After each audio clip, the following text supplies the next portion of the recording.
you all here.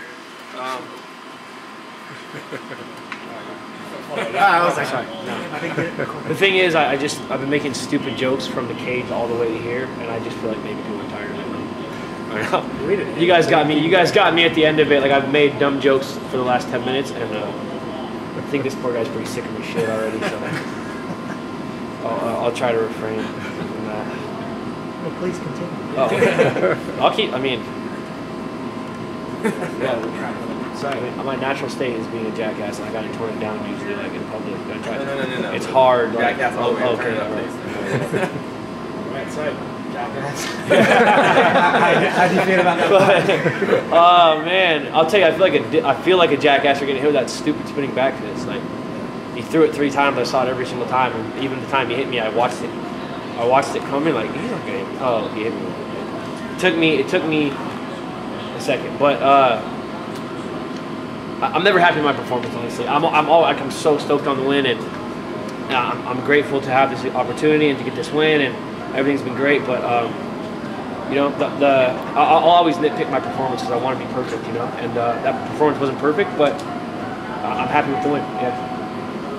Did that spinning back did it land clean? Because you look like you did get a hand up. But Dude, you were as surprised as I was. I was surprised as you were. Like, I was on my back and I had him in my guard, and I was cracking jokes to his corner because they were telling him to elbow my head in, and I was like, yeah, that's a good idea, but not today. Like, I was talking to his cornerman and having a little bit of fun. Like, I didn't feel hurt at all. It wasn't like, I didn't feel in danger. You know, I just, I couldn't tell you what happened, honestly.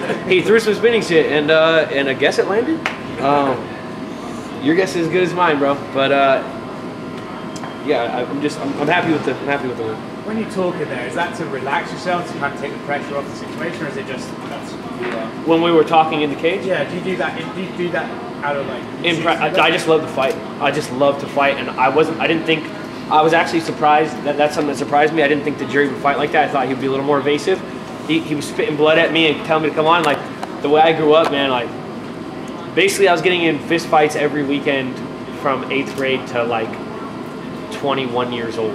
So until I got arrested for it and stopped doing it. So, like, I love that. I love confrontation. Like, it gets me aroused. I love confrontation. So, like, when I'm bleeding and he's spitting blood and I'm spitting blood and he's talking to me, I'm talking to him back, like, that's just fighting, man. Like, we're having some fun. Like, I love this. Yeah. You said you didn't want to call your shot in the cage because you got hit in the head a few times. Have you had time to think about it? I'm going to wait a little longer. I'm going to talk to my coaches. Some are in the top 10, some are in the top 5. There's a couple names that I wouldn't mind fighting. Such as, well, I just told Megan, man, you know what I'm looking for? I'm looking for Stone Cold Steve Austin to come out of retirement, loser leaves town, hell in a cell. Touchy 316. I feel like he might have you on the weight. Dude, you said I have to wait, or he has to? I think he's got you on the weight. Dude, I'm Hawaiian Samoan, bro. Give me some. Yeah, you give me 3 months and some pizza, I'll rack up to about 95, 200, and where you at, Stone Cold? And then after that, like Ngannou or something. After that, Ngannou, Lesnar. I might fight super. So you meant you were going to be heavyweight champ by the end of the year, right? Yeah, I see all these people doing like one weight class up or down. Like, I'm trying to do something. I'm going to win this 45 title by the end of the year, and then I think I'm going to jump to, like, light heavies, man. Yeah. So, I don't know. I'm just talking, dude. So you say stupid shit. You said you said you're going to be 145 champ at the end of the year. Do you have, like, a path mapped out? Like, I'm going to face this guy, and then this guy, and this guy? Not so much a path mapped out name by name, because I just don't think that everything is predictable in this sport. You know, the sport is crazy. I just know that if I can rack 4 wins up this year, which is the goal, I want to fight basically every quarter, like 3 or 4 good, solid wins like I had tonight, where I really show that, like, I am the best dude in this division, and then fight whoever has the belt. I love Holloway, by the way. Holloway's my boy. There's not very many people in this division that I consider like a homie, like, because we all have to fight each other. But man, like, I got love for Holloway. Like, so it's not me calling him out. It's just like the only reason to be in this division, or the only reason to be in this game, is to be the best guy in your division. So whoever has the belt, that's who I want to fight, because I want the belt. And I've been in this company 5 years, and it's been up and down, up and down, up and down. And now I really have some traction to where I can really start basically getting what I want. You know, like, life's a popularity contest. Like, it's no different in this company. Like when people want to see you fight and you're on a win streak, you get what you want a little more. And so now that I've put some real wins together and I got some real traction, I think I should start kind of getting what I want a little bit more, and that'll just snowball into a title shot. And so whoever has the belt, you know, like that's got to be the end goal. If you're in this game and you're not trying to be the champion, like I think you're wasting your time. Plus, if you like fighting, Holloway's your guy, right? Yeah. Well, we fought once before, man. He's a monster. We had a great fight, and still one of my favorite fights. One of the fights I learned the most from. I dropped him. He put his heel all the way into my liver and never hit him with a harder body shot. I mean, like I feel like we're very similar people, man. We're just like a tough Hawaiian kids who like getting in fist fights, you know. Like he's a great dude. Yeah, we fought once before. It was a great fight, and you know, maybe we'll do it again. Whoever has the belt. It's not. For me, this isn't like a personal thing or like call this guy out, call that guy out because you don't like him. It's like, man, I want to make as much money as I can. I want to build the biggest legacy I can, and then peace out. I'm gonna make some movies. I want to go make some movies, dude. Sounds like a good main event for UFC Hawaii. Dude, you're telling me. You know what's funny? This is the stupidest thing. Where Max told me he has seen my uncle at the barbershop. Like my family's from Waianae. Like I have a bunch of family in Waianae. Like if him and I would ever fight again, or if I was to ever fight anyone, not him, just when you guys go to Hawaii, I gotta be on that card, dude. Like, cause I got a bunch of friends, a bunch of family.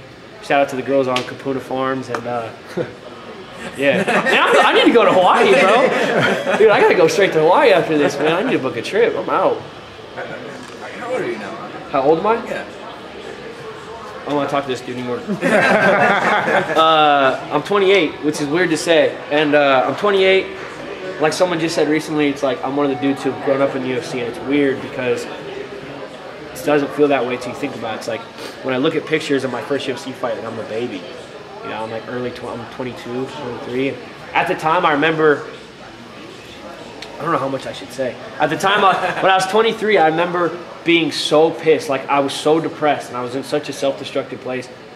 I was actually having like some suicidal thoughts, and I was in a very dark place because all I had was fighting. I was broke and I was struggling, and I was 12-1, and the UFC wasn't calling. And I felt like at 23, I was like, oh my God, my life is almost over, and I still haven't gotten the UFC. Now I'm 28. I'm like, dude, I was a baby. Like, I don't know what the hell. I didn't know what the hell I'm thinking. Like, I'm 28. And I feel better than I've ever felt. Like, life is good, and like the fights keep coming. You know, like I just have a better perspective now at 28. I feel like my frontal lobe is finally developed. You know what I'm saying? My picture is bigger, and I'm very thankful to have come up so many years in this organization, man.